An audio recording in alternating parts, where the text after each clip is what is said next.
Doctor గారు, welcome to icon నమస్తే health sir. Srikanth గారు. యా, నమస్తే సార్. యా, ఇద్దరు పేర్లు శ్రీకాంత్ కాబట్టి నేను మిమ్మల్ని డాక్టర్ గారు అంటాను, ఈజీగా ఉంటుంది. యా. మంచిది. రైట్. యా. ఉమ్, Um, సార్, మనం చాలా మంది కూడా ఎక్కువ నెగ్లెక్ట్ చేసేది ఏంటంటే మనకి అందరికీ హార్మోనల్ డిజార్డర్స్ ఉంటాయి. అంటే ఎస్పెషల్లీ థైరాయిడ్ ఒకటి మనం చాలా ఈజీగా వింటూ ఉంటాం అనమాట. థైరాయిడ్ మనకేమో, ఇంకోటి డయాబెటీస్. కానీ ఉమ్, డయాబెటీస్ సంహౌ బెటర్ అవేర్నెస్ ఉంది మన ఇండియాలో కూడా, బట్ థైరాయిడ్కి ఇంకా ఎందుకు అంత అవేర్నెస్ రాలేదు. అండ్ ఉమ్, ఎస్పెషల్లీ మేము అబ్రాడ్ రాగానే కూడా చాలా మందికి ఎర్లీగా డిటెక్ట్ అయ్యేది ఫస్ట్ థైరాయిడ్. మరి ఎందుకో తెలియదు కానీ థైరాయిడ్ చాలా తొందరగా ఉమ్, డిటెక్ట్ అవుతూ ఉంటుంది. అసలు ఉమ్, థైరాయిడ్ అంటే ఏంటి సార్? అండ్ మనకి ఎందుకు అంత ఎర్లీ ఏజ్ లో వస్తుంది? ఎందుకంటే కనీసం డయాబెటీస్ అనుకోండి, మనం జనరల్ గా చెప్తా ఉంటాం ఉమ్, 40 దాటితే కొంచెం జాగ్రత్తగా ఉండాలి, 50 దాటితే జాగ్రత్తగా ఉండాలి వస్తుందని. కానీ ఉమ్, థైరాయిడ్ మాత్రం చాలా చిన్న ఏజ్ లో నుంచే వస్తూ ఉంటుంది. అండ్ ఉమ్. నాకు ఇండియాలో ఉన్నప్పుడు నాకు తెలిసింది ఏంటంటే థైరాయిడ్ ఎక్కువగా అమ్మాయిలకే వస్తుంది అని. ఎందుకంటే మన వాళ్ళందరికీ అవును. అప్పుడు ప్రెగ్నెన్సీ అప్పుడు టెస్ట్ చేస్తారు, సో చాలా మందికి ఉమ్, థైరాయిడ్ డిటెక్ట్ అవుతుంది అప్పుడు. ఉమ్, హైపో కానీ ఉమ్. హైపర్ కానీ. అబ్బాయిలకి చాలా తక్కువ. కానీ బయటకు అవును. వచ్చినాక చూసింది ఏంటంటే అబ్బాయిలైనా అమ్మాయిలైనా సరే థైరాయిడ్ డిజార్డర్స్ చాలా ఎక్కువగా ఉన్నాయని. ఆ, ఉమ్, ఉమ్, ఉమ్. సో ఇప్పుడు ఏంటంటేనండి,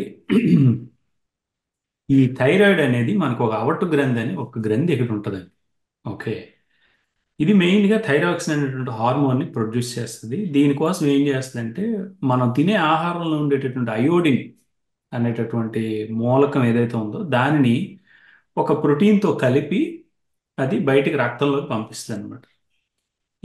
ఈ థైరాక్సిన్ ఏం చేస్తుందంటే ఒంట్లో చాలా రకాల పనులు అనేది చేస్తూ ఉంటుంది అనమాట.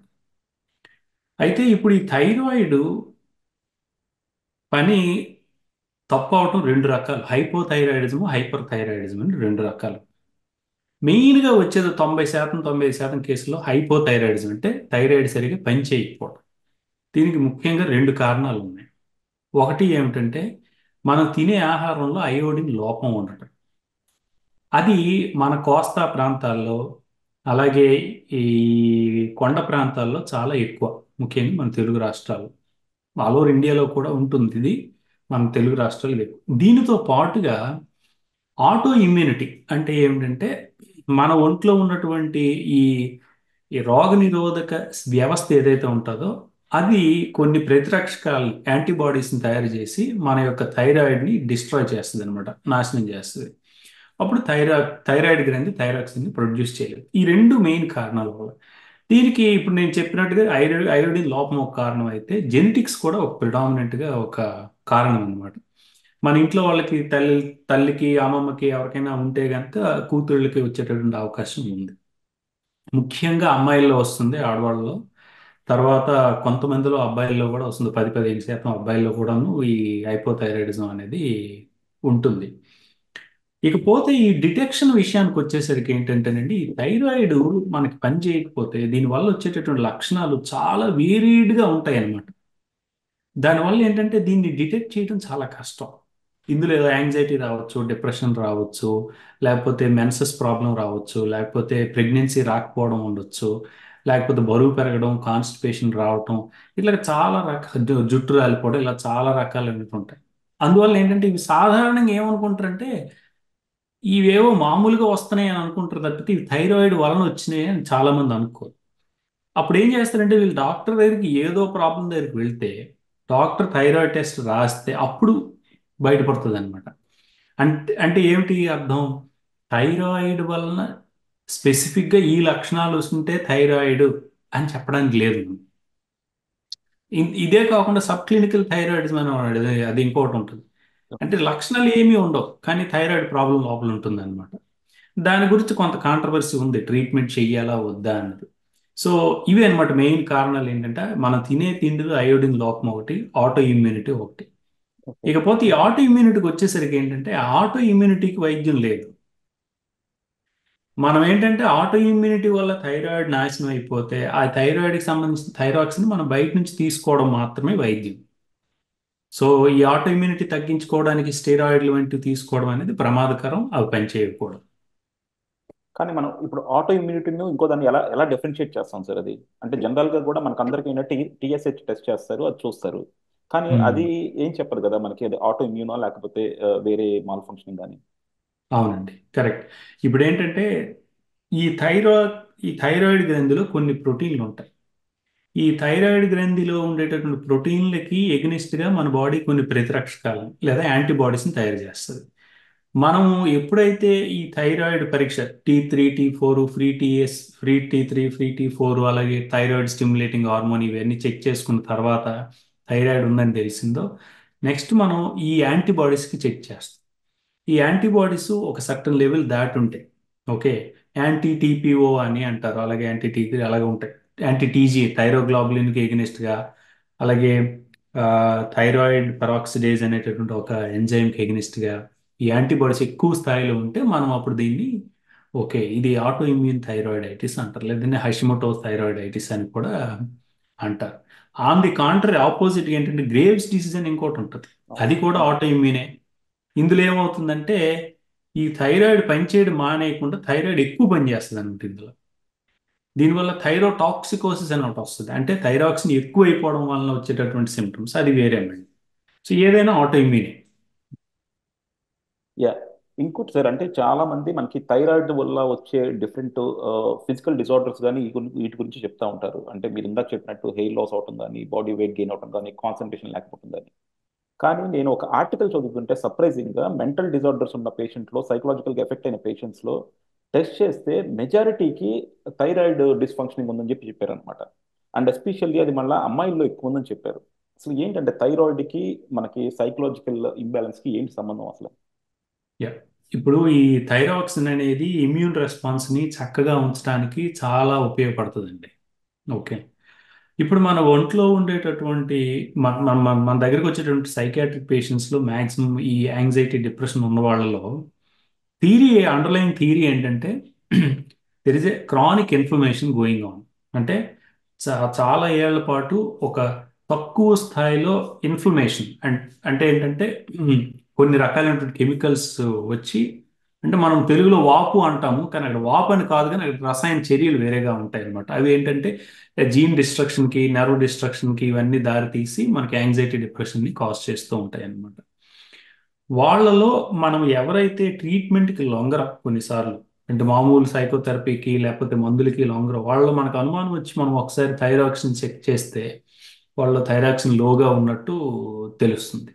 ఇంతే కాకుండా స్క్రీనింగ్గా కూడాను మనం ఏంటంటే ఫస్ట్ టైం డిప్రెషన్తో మన దగ్గరికి ఎవరైతే వస్తారో వాళ్ళకి స్క్రీనింగ్గా అదర్ ఫిజికల్ కాజెస్ ఏవైతే ఉన్నాయో, diabetes, anaemia, thyroid, okay, liver, kidney functions, వీటిని కూడా మనం చెక్ చేసుకుంటాం. అలా చెక్ చేసుకున్నప్పుడు కూడా ఆ, బయటపడుతూ ఉంటాయి.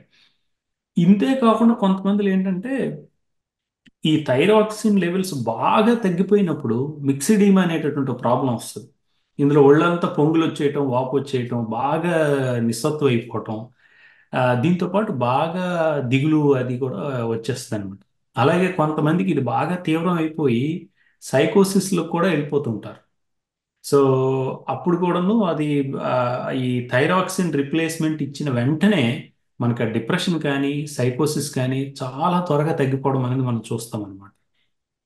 కానీ ఇది వింటుంటే మాత్రం కొంచెం భయం వేస్తుంది సార్. ఎందుకంటే మనకి జనరల్గా ఈ హార్మోనల్ డిజార్డర్స్ కొంచెం ఏదో ఫిజికల్ మీద ఇంపాక్ట్ చేస్తాయి ఇది అనుకుంటే ఓకే, కానీ సైకలాజికల్ ఇంపాక్ట్ చేస్తాయి అంటే మాత్రం కొంచెం వినడానికి ఇబ్బందిగా ఉంటుంది అనమాట, భయంగా కూడా ఉంటుంది అనమాట. కానీ కరెక్ట్. మనం అది ఏ స్టేజ్లో ఇంపాక్ట్ చేస్తాయి? ఎందుకంటే ఇప్పుడు చాలా మంది రెగ్యులర్గా మనం టెస్టింగ్ చేసుకుంటూ ఉంటాం. అంటే కొంతమంది చేయిస్తూ ఉంటారు, కొంతమంది చేయకపోవచ్చు. కానీ బట్ జనరల్గా ఇప్పుడు కొంచెం అవేర్నెస్ ఉన్న వాళ్ళందరూ కూడా 1 ఇయర్కి ఒకసారి, 2 ఇయర్స్కి ఒకసారి టెస్టింగ్ చేసుకుంటూ ఉంటారు. సో ఇలాంటివి మనకి ఎప్పుడు అంత ఇంపాక్ట్ చూపిస్తాయి? అంటే మన కానీ చివరికి మనకి మెంటల్ డిజార్డర్ మీద కూడా ఇంపాక్ట్ చూపించాయి అంటే ఏ స్టేజ్ దాకా? ఇప్పుడు ఈ థైరాయిడ్ చాలా రేర్గా కంజెనిటల్ హైపోథైరాయిడిజం అని ఉంటుందండి. అంటే ఏంటంటే పుట్టిన పిల్లలకి ఆ థైరాయిడ్ గ్రంథి లేకుండా పుట్టడం అన్నమాట. అప్పటి వరకు వాళ్ళు అమ్మ అమ్మ తాలూకు థైరాయిడ్స్ మీద బ్రతికేస్తూ ఉంటారు. పుట్టిన వెంటనే ఆ థైరాయిడ్ లేకపోవడం వల్ల దానివల్ల ప్రాబ్లమ్స్ ఉంటాయి. అందుకని పుట్టిన వెంటనే మనం థైరాక్సిన్ చెక్ చెక్ చేయాలి పిల్లలు పుట్టిన వెంటనే. అది మనకి లోపం ఉందని తెలిస్తే అప్పటి నుంచే థైరాక్సిన్ రీప్లేస్మెంట్ పెట్టుకోవాలి. లేదంటే బ్రెయిన్ ఎదుగుదల ఆగిపోవడం అవన్నీ కాంప్లికేషన్స్, అది చాలా రేర్. ఇప్పుడు మనం సాధారణంగా చూసేటటువంటి హైపోథైరాయిడ్ ఏంటంటే ఎప్పుడు కూడాను మాక్సిమం నేను చూస్తుంది 20 నుంచి 40 ఏళ్ళ మధ్యలో. ఓకే, కొంతమందికి ఆడవాళ్ళకి 40 దాటాక కూడాను మనకి బయటపడుతూ ఉంటుందన్నమాట. ఏంటంటే రిప్రొడక్టివ్ ఏజ్ గ్రూప్ అని గుర్తుపెట్టుకుంటే సరిపోద్ది. ఏ వయసులో పిల్లల్ని కంటారో ఆ వయసులో ఇదనమాట. ఇంకా లేట్ వయసులో ఈ థైరాయిడ్ ప్రాబ్లం అంటే అది క్యాన్సర్లు అవన్నీ అది వేరే. సో మెయిన్గా ఈ థైరాయిడ్ డిస్ట్రాయ్ అయిపోయి ఐడిన్ తక్కువ అయిపోవడం వల్ల రావడం అనేది మెయిన్ 20 నుంచి 40 ఏళ్ళ మధ్యలో అనమాట. ఓకే.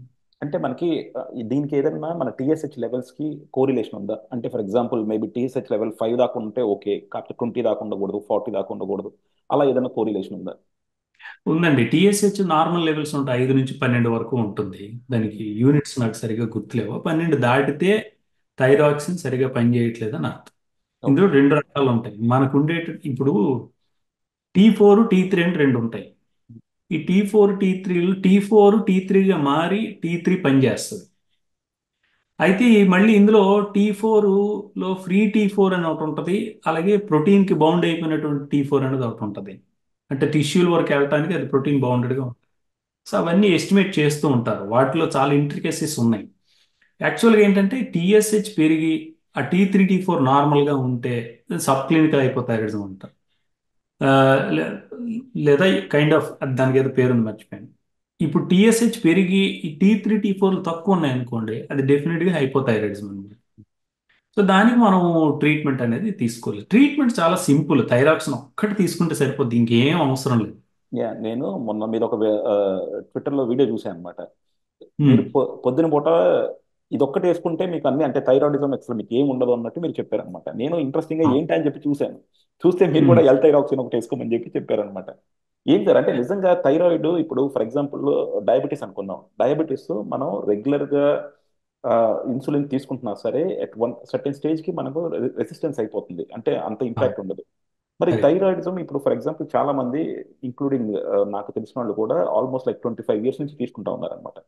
సో హ్మ్. మరి హ్మ్. దీనికి ఎప్పుడు కూడా ఆ టాబ్లెట్ తీసుకుంటే సరిపోతుందా? కాకపోతే ఇది కూడా at one stage somehow resistance పెరిగిపోయి అంత వర్క్ చేయకుండా ఉంటుందా? ఎలా ఉంటుంది అసలు యా, డెఫినెట్గా నేను దీన్ని మీకు చాలా చాలా ఇంపార్టెంట్ ప్రశ్న అడిగారు మీరు. మనం డయాబెటీస్ ఏంటంటే గ్లూకోజ్ డిస్కంట్రోల్ అన్నది ఒక్కదాని కనుక చూస్తున్నాం, కానీ యాక్చువల్గా డయాబెటీస్ అనేది చాలా ప్రాబ్లమ్స్ యొక్క సమ్మేళనం అది. ఓకే. బ- అంటే అది ఒక మెటబాలిక్ డిరేంజ్మెంట్ అన్నమాట. అంటే ఒక్క గ్లూకోజ్ అనే కాదు, బాడీలో ఉండేటటువంటి లిపిడ్ మెటబాలిజం అంటే ఫ్యాట్స్ ని మెటబలైజ్ చేసే విధానం కానీ, ప్రోటీన్స్ ని మెటబలైజ్ చేసే విధానం కానీ, అలాగే గ్లూకోజ్ ని ఒక దగ్గర నుంచి ఇంకో దగ్గర తీసుకెళ్ళటం, దాన్ని ఖర్చు చేయటం, దాయటం, వీటన్నిటిలో కూడాను ప్రాబ్లం ఉండేది. మల్టీ ఇన్వాల్వ్మెంట్ డిసీజ్ అన్నమాట. ఓకే. చాలా ప్యాథోఫిజియాలజీ ఉంటుంది డయాబెటీస్. అయితే థైరాయిడ్లో అలా కాదు. థైరాయిడ్లో ఒకే ఒక్కటి థైరాక్సిన్ T3 అనేటటువంటి అది ఒక్క హార్మోనే లోపం అనేది ఉంటుంది. మిగిలిన అది చేయవలసిన పనులు చేయకపోవటం వలన రకరకాల సైడ్ ఎఫెక్ట్స్ వస్తాయి. పోతే ఇక్కడ ఈ గ్లూకోజు, ఇన్సులిన్ ఇవన్నీ కూడాను, వీటి యొక్క రిసెప్టార్లు అన్నీ కూడాను మనకి కణం ఉంటుంది కదా, సెల్ లోపల కేంద్రకం ఉంటుంది. కణం చుట్టూ ఒక స్తరం ఉంటుంది, పొర ఉంటుంది, సెల్ మెంబ్రేన్ అంటారు. ఈ సెల్ మెంబ్రేన్ మీద రిసెప్టార్లు ఉంటాయి. వీటి మీద పనిచేస్తాయి. ఈ గ్లూకోజ్ లోపలికి వెళ్ళడం బయటకు రావడం అయినా, ఈ ఇన్సులిన్ అనేది పనిచేయడం అని ఏదైనా. కానీ థైరాక్సిన్ అనేది ఇంట్రా న్యూక్లియర్ రిసెప్టర్స్ అన్నమాట. ఇది డైరెక్ట్గా మన కేంద్రకంలో ఉన్నటువంటి డిఎన్ఏ మీదకి వెళ్ళి పనిచేస్తుంది. సో దాని యొక్క యాక్షన్ అనేది చాలా క్లియర్ కట్గా చాలా లోపలికి ఉంటుంది అనమాట. ఇవి మిగిలినవన్నీ కూడా ఇప్పుడు ఏంటంటే ఇన్సులిన్ ఉందానికి దానికి ఎగ్నిస్ట్గా ఒక 15 హార్మోన్లు పనిచేస్తూ ఉంటాయి. గ్లోకగాను, గ్రోత్ హార్మోను, థైరాయిడ్ హార్మోన్, ఈ రకరకాల హార్మోన్లు. ఇన్సులిన్ ఒక్కటే ఒకవైపు ఉంటే పాండవుల్లాగా కౌరవుల్లాగా ఓ 100 మంది హార్మోన్లు బయట ఉంటాయి, అవన్నీ పనిచేస్తూ ఉంటాయి. సో దాని మే దాని మెటబాలిజం చాలా కాంప్లెక్స్. థైరాక్సిన్ చాలా సింపుల్. ఇప్పుడు ఏమంటారంటే కొంతమంది ఎండోక్రైనాలజిస్టులు ఏమంటారంటే, ఆ ఎండోక్రైనాలజిస్ట్ ఏమన్నాడంటే, నాకు దేవుడు కనుక ఏదైనా జబ్బు ఇచ్చాడు అనుకో, కోరుకోమని, నేను హైపోథైరాయిడిజం కోరుకుంటాను అన్నాడు అతను. ఓకే. ఎందుకంటే అది ఒక్క థైరాక్సిన్ వేసుకుంటే దానికి ట్రీట్మెంట్ అయిపోయినట్టు. ఒకటి. రెండవది ఏంటంటే ఈ రెసిస్టెన్స్ అనేది, ఇప్పుడు ఇన్సులిన్ తీసుకుంటే కొంతమందిలో ఇన్సులిన్ ప్రోటీన్కి ఆటో ఇమ్యూనిటీ తయారవుతుంటుంది, కానీ థైరాక్సిన్కి ఆటో ఇమ్యూనిటీ రాగలదు బయట నుంచి తీసుకునే వాటికి. సో దీనివల్ల రెసిస్టెన్స్ అనేది తక్కువ. ఇంకా ఏమిటంటే కొంతమందిలో ఈ డోస్ తీసుకుంటున్న కొద్దీ వాళ్ళలో థైరాక్సిన్ శాతం నార్మల్ అయ్యి డోస్ తగ్గడం కూడా జరుగుతూ ఉంటుంది. ఓకే. ఇప్పుడు మనకి అంటే మన సైకలాజికల్ డిజార్డర్ మీదకి వస్తే సార్, ఇప్పుడు రెండు ఉన్నాయి కదా, హైపోథైరాయిడిజం, హైపర్ థైరాయిడిజం. రెండిట్లో దేనికి మెంటల్ హెల్త్ మీద ఎక్కువ ఇంపాక్ట్ ఉంటుంది? ఓకే. టు బి ఆనెస్ట్ ఏంటంటే ఈక్వల్ అని నేను చెప్తాను. ఓకే. ఓకే. కానీ వాటి ప్రివలెన్స్ చాలా తేడా. అంటే ఇప్పుడు 10 మందికి హైపర్ థైరాయిడిజం ఉంటే 90 మందికి హైపోథైరాయిడిజం ఉంటుంది. అయితే ఈ 90 మంది హైపోథైరాయిడిజం ఉన్న వాళ్ళలో దాదాపు 30-40 మందికి డిప్రెషన్, యాంగ్జైటీ అనేది వస్తుంది. ఒక 1-2% మందికి బాగా లోతుకెళ్ళి సివియర్ డిప్రెషన్, సైకోసిస్ వరకు వస్తుంది అనమాట. ఈ హైపర్ థైరాయిడిజం వాళ్ళకి యాంగ్జైటీ ఎక్కువగా ఉండే అవకాశం ఉంది. అలాగే హైపర్ థైరాయిడిజం బాగా ఎక్కువైనప్పుడు సైకోసిస్ కూడా వస్తుంది. కానీ ఎక్కువ కేసులు మనకి హైపోథైరాయిడిజం వల్ల వచ్చినవి ఉంటాయి. ఓకే. తీవ్రత హైపర్ థైరాయిడిజంలో ఎక్కువ ఉంటుంది. ఓకే. సో ఏది మనకి ఇది మనం మాట్లాడేదల్లా ఏంటంటే అన్ట్రీటెడ్ హైపోథైరాయిడిజం కదా, అంటే కరెక్ట్. వాళ్ళు అప్పుడు దాకా డిటెక్ట్ చేయకుండా వాళ్ళు తీసుకోకుండా. కరెక్ట్.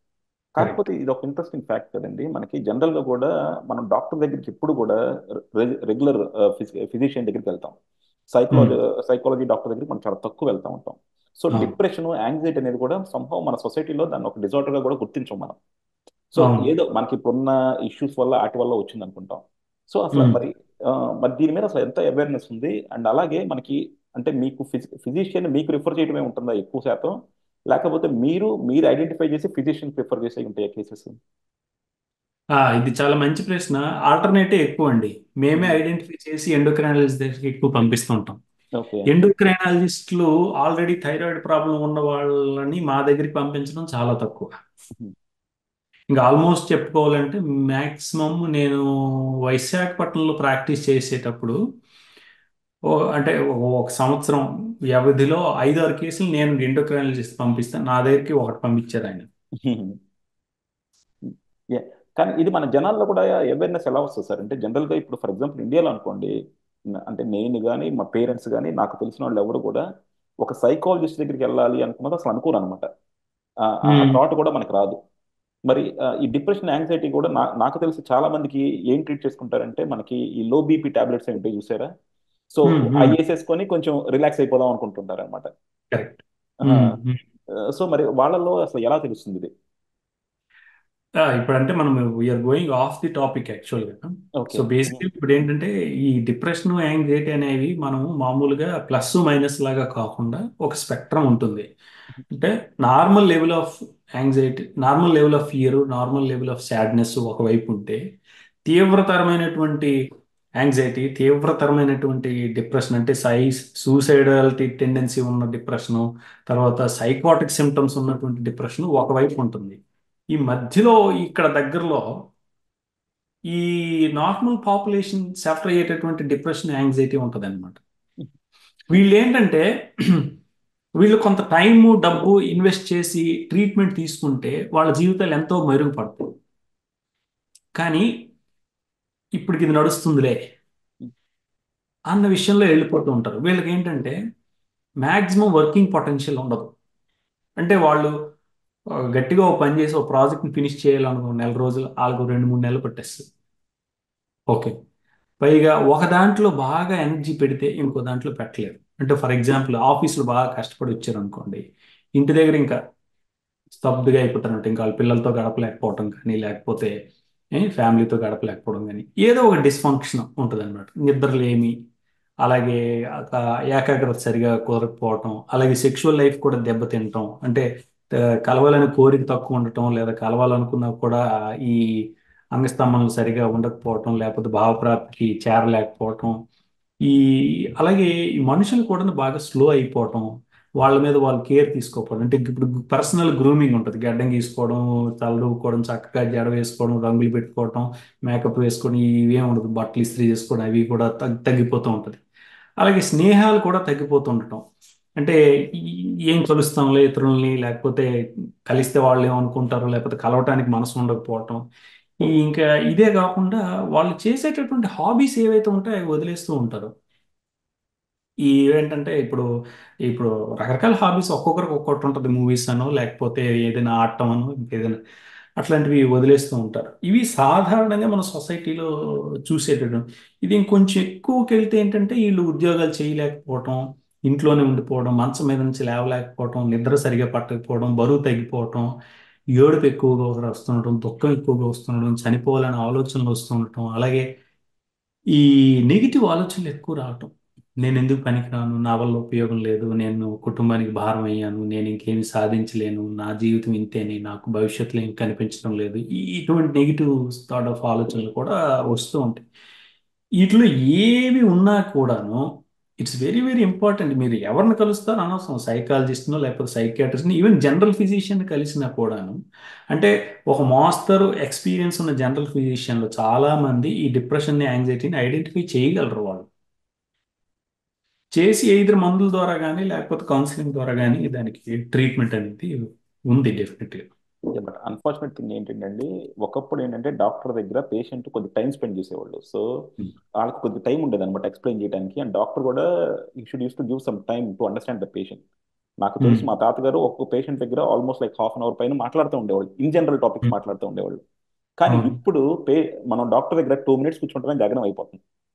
సో అంత అండర్స్టాండింగ్ డాక్టర్కి వస్తుంది అన్నది నాకు నాకు డౌటే ఇప్పుడున్న పరిస్థితుల్లో మాత్రం, unless um. You are blessed to have personal doctor. Yeah. అవును, ఇప్పుడు ఏంటంటే అది ఇప్పుడు మొన్నటి వరకు అది సిచ్యువేషన్. ఇప్పుడు ఏంటంటే డాక్టర్లు కూడా పేషెంట్లు తగ్గారు. Okay, nice. ఎందుకంటే డాక్టర్లు ఎక్కువ మంది అయ్యారు కాబట్టి, ఓకే. వాళ్ళకు అవుట్ పేషెంట్స్ తగ్గారు కాబట్టి, ఇప్పుడు డెఫినెట్ గా ఒక పేషెంట్ ని మళ్ళీ రప్పించుకోవాలనుకుంటే డాక్టర్ కొంత శ్రమ పెట్టవలసి ఉంటుంది ఈ వస్తుంది. రోజుల్లో. ఓకే. ఎస్పెషల్లీ ఇండియాలో కాంపిటీషన్ పెరిగింది కాబట్టి ప్రైవేట్ ప్రాక్టీస్ లో, కాబట్టి ఇప్పుడు స్పెండ్ చేస్తారు. యా. ఒకటి సార్, అంటే నాకు బేసిక్ అంటే బయోకెమికల్ క్వశ్చన్ అనుకోండి, లేకపోతే మెకానిస్టికల్ క్వశ్చన్ అనుకోండి. అసలు థైరాయిడ్ వల్ల ఎందుకు మనకి సైకలాజికల్ డిజార్డర్ వస్తుంది? How it is linked? ఎందుకంటే ఇప్పుడు మనం డయాబెటీస్ ఉంది, డయాబెటీస్ వల్ల మనకి ఎక్కడ హార్మోనల్ ఇంబ్యాలెన్స్ తో నేను ఇప్పుడు దాకా వినలేదన్నమాట సైకలాజికల్ డిజార్డర్స్ రావడం. But then how um. Thyroid is link to that one? Um. ఇక్కడ ఒక చిన్న మిస్కాన్సెప్షన్ ఉందండి. ఓకే, డిప్రెషన్ వలన డయాబెటీస్ వస్తుంది, డయాబెటీస్ వలన డిప్రెషన్ వస్తుంది. ఓకే, మనం అనుకుంటున్నట్లుగా డయాబెటీస్ వలన ఏమీ రాదు అని అనుకోవటం అనేది తప్పు. ఓకే. యాక్చువల్గా చెప్పాలి అంటే నేను డయాబెటీస్ వల్ల డిప్రెషన్ ఉన్న వాళ్ళే ఎక్కువ మంది థైరాయిడ్ కంటే. ఓకే. ఎందువల్ల మన దేశంలో, ఎందుకంటే మనం డయాబెటిక్ క్యాపిటల్ కాబట్టి మన దేశం. ఓకే, సో మన దేశంలో ఉన్నంత మంది డయాబెటిక్ రోగులు ఇంకెక్కడా లేరు, మన పాపులేషన్ కూడా ఎక్కువ లేండి. Okay, but still so percentage of percentage చూసుకున్నా సరే మనకి ఎక్కువ డయాబెటీస్. యా. ఇది not just with diet, some genetics కూడా దీనికి రీజన్ గా ఉన్నాయి. అప్పట్లో మన దీంట్లో క్షామాలు ఎక్కువ, కరువులు ఎక్కువ కాబట్టి మనం కొన్ని జీన్స్ ని డెవలప్ చేసుకున్నాం అనమాట. మనం ఏది తిన్నా కూడా దాచేసుకోవాలి అనేటటువంటి జీన్స్ డెవలప్ అయ్యి, ఇదే టైప్ ఆఫ్ స్టడీ మనకి రెండో ప్రపంచ యుద్ధంలో ఈ ఈ ఆ, ఈ ఆమ్స్టర్డామ్ లో కొంతమంది ఏంటంటే తిండి దొరక్క వాళ్ళు కొన్ని నెలల తరబడి గడ్డి లేకపోతే పాడైపోయిన ఈ బంగాళదుంపలు అట్లాగే తింటూ బ్రతికారనమాట ఈ నాజీల ఇది జరిగేటప్పుడు. వాళ్ళలో కొంత ఎపిజెనెటిక్ చేంజ్ జరిగి వాళ్ళ జన్యువులు మారిన తర్వాత ఏమైందంటే వాళ్ళ పిల్లలు అదే జన్యువులతో పుట్టడం వలన వాళ్ళు తిన్నదంతా ఒంట్లోనే దాచుకోవడం వల్ల వాళ్ళలో స్థూలకాయం పెరిగింది, ఒకటి పెరిగింది. ఓకే. అది ఒక స్టడీ జరిగింది ఐరోపాలో. అలాగే మన దేశంలో కూడాను ఈ బ్రిటిష్ వాళ్ళ పరిపాలన వలన క్షామాలు, బెంగాల్ ఫెమైన్ కానీ మద్రాస్ ఫెమైన్ కానీ ఇవన్నీ వచ్చినప్పుడు ఏంటంటే వీళ్ళలో ఈ జన్యు మార్పులు జరిగి మనము ఈ విధంగా డయాబెటిస్కి గురయ్యేటటువంటి సంభావ్యత పెరిగింది. అంతేకాకుండా మన యొక్క ఫుడ్ కూడాను high calorie rich food, oil. ఇప్పుడు ప్రాస్పరిటీ పెరగటం వలన జొన్నలు సజ్జలు అవి మానేసి రైస్ తినటము, అలాగే ఒకప్పుడు కేవలం వెన్న నెయ్యితో మాత్రమే కొంత వేపుళ్ళు తినేవాళ్ళు, ఇప్పుడు కంటిన్యూస్ వేపుళ్ళు ఎక్కువగా తినటము, అలాగే ఆకుకూరలు బాగా తగ్గించేయటము. ఓకే, ఈ నాన్ వెజిటేరియన్ ఇందులో కూడాను ఈ ఏవైతే ఫారంలో పెంచిన కోళ్ళ ఫారంలో పెంచినటువంటి కోళ్ళని ఎక్కువగా తినటము, వీటన్నిటి వల్ల ఇవన్నీ అదర్ కారణాలు అన్నమాట. అంతేకాకుండా ఇన్యాక్టివిటీ పెరిగింది, వ్యవసాయం నుంచి ఆఫీస్కి రావటం వలన కూర్చొని ఎక్కువగా పనిచేయటం వల్ల శక్తి కరగకపోవటం వల్ల ఇవన్నీ మల్టిపుల్ కారణాలు. ఓకే, ఇప్పుడు మన టాపిక్కి వచ్చేసరికి ఏమిటంటే బేసికల్లీ మన బ్రెయిన్లో బ్రెయిన్ డిరైవ్డ్ న్యూరోట్రాపిక్ ఫ్యాక్టర్ అని ఒకటి ఉంటుందండి. ఇది మళ్ళీ ఈ ఇన్సులిన్ మిగిలినటన్నిటితో ఫైట్ చేసినట్లుగానే ప్రో ప్రో ఇన్ఫ్లమేటరీ సైటోకైన్స్ అని కొన్ని ఉంటాయి. ఇంటర్లూకిన్ 6, ఇంటర్లూకిన్ 11, ఇంటర్లూకిన్ 12 అని కొన్ని కొన్ని బ్రెయిన్లో రిలీజ్ అయిన కొన్ని హార్మోన్లు ఉంటాయి. వీటికి ఎగ్నెస్ట్గా ఈ బ్రెయిన్ డిరైవ్డ్ న్యూరోట్రాఫిక్ ఫ్యాక్టర్ పనిచేస్తూ ఉంటుంది. ఈ బ్రెయిన్ డిరైవ్డ్ న్యూరోట్రాఫిక్ ఫ్యాక్టర్ ఏం చేస్తుందంటే నర్వ్ గ్రోత్ సెల్స్ పెరగటం, కనెక్షన్స్ని పెంచడం, సెరటోనిన్ ఎక్కువగా ఉండేలాగా చూసుకోవటం, ఇవన్నీ దీని పనులు అనమాట. ఈ థైరాక్సిన్ తగ్గిపోతే ఇన్ఫ్లమేషన్ పెరిగి ఆ BDNF తగ్గిపోయి ఈ డిప్రెషన్కి, యాంగ్జైటీకి గురయ్యేటట్టు అవకాశం ఉంది. ఇది ఒక థియరీ. దీనిలాగా చాలా రకాల థియరీస్ ఉన్నాయి. జెనెటిక్ లెవెల్ థియరీస్, అలాగే neuro hormonal theories, neuro chemical theories, electrophysiological theories, ఇలాగ చాలా థియరీస్ అనేవి ఉన్నాయి. ఓకే. సో జనరల్గా సో ఇది ఏమున్నా సరే మనకు ఒకసారి ఎల్ థైరాక్సిన్ తీసుకోగానే మనకి విత్ ఇన్ సర్టెన్ టైంలో మనకి క్యూర్ అయిపోతుంది అదంతా. కరెక్ట్. డోస్ మనకు ప్రాపర్గా తీసుకుంటే ఇంకొక విషయం చెప్తున్నాను మీకు థైరాక్సిన్ గురించి. కొంతమంది థైరాయిడ్ పీపుల్ ఉంటారు, అంటే వాళ్ళకి థైరాయిడ్స్ ప్రాబ్లం ఉండదు, డిప్రెస్డ్గా ఉంటారు వాళ్ళు. వాళ్ళకి మనం రెగ్యులర్ ట్రీట్మెంట్తో వాళ్ళు ఇంప్రూవ్ అవ్వకపోతే మేము థైరాక్సిన్ ఆగ్మెంటేషన్ ఇస్తాం. ఓకే. లో డోస్ థైరాక్సిన్ పెడితే వాళ్ళ ఇంప్రూవ్మెంట్ వస్తుంది. ఓకే. మీకు చూసారా అది? అంటే థైరాక్సిన్ ఒక యాంటీ డిప్రెసెంట్ లాగా కూడా పనిచేస్తుంది అనమాట. ఓకే. ఓకే. యా, ఆల్రెడీ వాళ్ళకి సర్టెన్ లెవెల్ ఆఫ్ థైరాక్సిన్ ఉన్నా సరే ఇంకొంచెం ఎక్కువ ప్రొవైడ్ చేస్తే వాళ్ళకి ఈ ఫిజికల్ బ్యాలెన్స్ బెటర్ అవుతా ఉంటుంది. ఓకే. అంటే ఇప్పుడు జనరల్గా థైరాయిడ్ పేషెంట్స్కి అంటే రెగ్యులర్గా థైరాయిడ్ ట్రీట్మెంట్ మీద ఉన్న వాళ్ళకి కూడా మీరు ఏమన్నా అడ్వైజ్ ఇస్తారా, అంటే కైండ్ ఆఫ్ మెంటల్ బ్యాలెన్స్ పెంచుకోవడానికి? మెంటల్ బ్యాలెన్స్ పెంచుకోవడానికి ఇవి థైరాక్సిన్ ప్రాబ్లం ఉన్నా లేకపోయినా ఏదైనా ఇవి సాధారణ, ఇవి అందరికీ ఒకటే. Sleep hygiene first and foremost important అండి. స్లీప్ హైజీన్కి ఒక 10-15 టెక్నిక్స్ ఉంటాయి. వేళకి పడుకోవటం, వేళకి లేవటం, రాత్రి మొబైల్ వాడకపోవటం, కాఫీ టీలు తగ్గించడం, సిగరెట్ స్మోకింగ్ మానేయటం, లేకపోతే చక్కగా వేడి నీళ్ళతో స్నానం చేసి ఒక గ్లాస్ పాలు తాగి ఏదో పుస్తకం చదువుతూ లేదా మ్యూజిక్ వింటూ రిలాక్స్ అవ్వటం, మంచం మీద ఒక్క నిద్రపోవడం పని మాత్రమే చేయటం, మిగిలిన ఏ పనులు చేయకుండా ఉండటం, ఈ ఎంత స్లీప్ హైజీన్లోకి వస్తాయి ఇవి. ఇది కాదు. రెండోది ఎక్సర్సైజ్. ఎక్సర్సైజు తో ఒక 10-15 రకాల బెనిఫిట్స్ ఉన్నాయండి. ఇన్సులిన్ రెసిస్టెన్స్ తగ్గుతుంది, బాడీ వెయిట్ తగ్గుతుంది, ఎండోజినస్ ఎండార్ఫిన్స్ రిలీజ్ అవుతాయి. అవి ఏంటంటే ఆనందాన్ని క్రియేట్ చేస్తాయి అన్నమాట. అవి అలాగే బ్లడ్ ప్రెషర్ తగ్గుతుంది, హార్ట్ రేట్ తగ్గుతుంది. ఓకే. అలాగే బాడీ అలసిపోయి నిద్ర వస్తుంది. అలాగే ఈ బ్రెయిన్లో ఉండేటువంటి BDNF కూడా పెరుగుతుంది. ఇవన్నీ కూడాను ఎక్సర్సైజ్ వలన ఆ, ఉపయోగాలు. మూడోది ఏంటంటే ఈ ఆల్కహాల్, కెనాబిస్ ఇవి ఏవైతే ఉంటాయో వీటన్నిటినీ కూడాను మనం ఆపేయాలి. ఈ డ్రగ్ ఇంటేక్ అన్నీ కూడాను ఆపేయాలి. ఇంకా ఏంటంటే హాబీస్ని పెంపొందించుకోవాలి. యోగా, మెడిటేషను, ఇట్లాంటివి ఏమైనా మంచి చేసుకోవటం మంచిది. తర్వాత బలవర్ధకమైనటువంటి ఆహారం, కాయగూరలు ఉన్నటువంటివి, గుడ్లు, చేపలు, ఇం- ఇలాంటివి తింటాం. వేపుళ్ళు, బాగా ఆయిలీ పదార్థాలు ఇవి తగ్గించుకోవడం. ఇవి జనరల్గా నేను చెప్పేది. ఆ యాంగ్జైటీకి అయినా డిప్రెషన్, అసలు మెంటల్ హెల్త్ కంటే ఇవే ఇంపార్టెంట్. యా.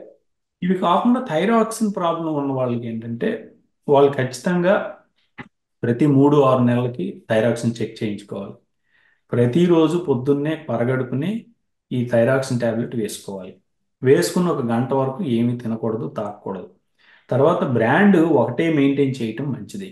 ఎందుకంటే డిఫరెంట్ కంపెనీస్ యొక్క థైరాక్సిన్ రిలీజ్ మెకానిజం డిఫరెంట్గా ఉంటుంది.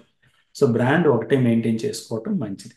సో థైరాక్సిన్ మాత్రం మిస్ అవ్వకుండా రెగ్యులర్గా వేసుకుంటూ ఉండాలి. థైరాక్సిన్ మాత్రం వేసుకున్నా కూడా కొన్ని సిమ్టమ్స్ ఉండిపోయాయి అంటే మళ్ళీ డాక్టర్ని కలిసి ఆ డోస్ అడ్జస్ట్మెంట్ చేసుకోవాలి. యా, థ్యాంక్ యూ అండి. Thank you very much for elaborative explanation. డెఫినెట్గా మీరు మనం లాస్ట్లో కంక్లూడ్ చేసుకున్న టాపిక్ కొంచెం చూస్తారు సార్, అంటే స్లీప్లెస్ నైట్స్ లేకపోతే స్లీప్ సరిగ్గా లేకపోవడం, అది మాత్రం డెఫినెట్గా ఒక సెపరేట్ సబ్జెక్ట్గా చేయాలి. ఎందుకంటే ఇప్పుడున్న యూత్ ఎంత ఇంపాక్ట్ అవుతున్నారంటే స్లీప్ వల్ల అంత ఇంపాక్ట్ అవుతున్నారనమాట. ఎందుకంటే ఇప్పుడు మనం ఎవరం కూడా మొబైల్ ఫోన్ పక్కన లేకుండా పడుకోం, ఇంక్లూడింగ్ మీ. సో డెఫినెట్గా అయి ఉండాలి. సో స్లీప్ దాన్ని ఏమనాలో మరి, స్లీప్ డిసిప్లిన్ అన్నది మాత్రం చాలా ఇంపార్టెంట్. బట్ దాని మీద separate topic. Hygiene sleep hygiene, yeah, sleep hygiene అన్నది. శుభ్రత. యా, అది నెక్స్ట్ వీక్ చేద్దాం సార్. థ్యాంక్ యూ అండి, అలాగే థ్యాంక్ అండి, యూ వెరీ మచ్. తప్పకుండా.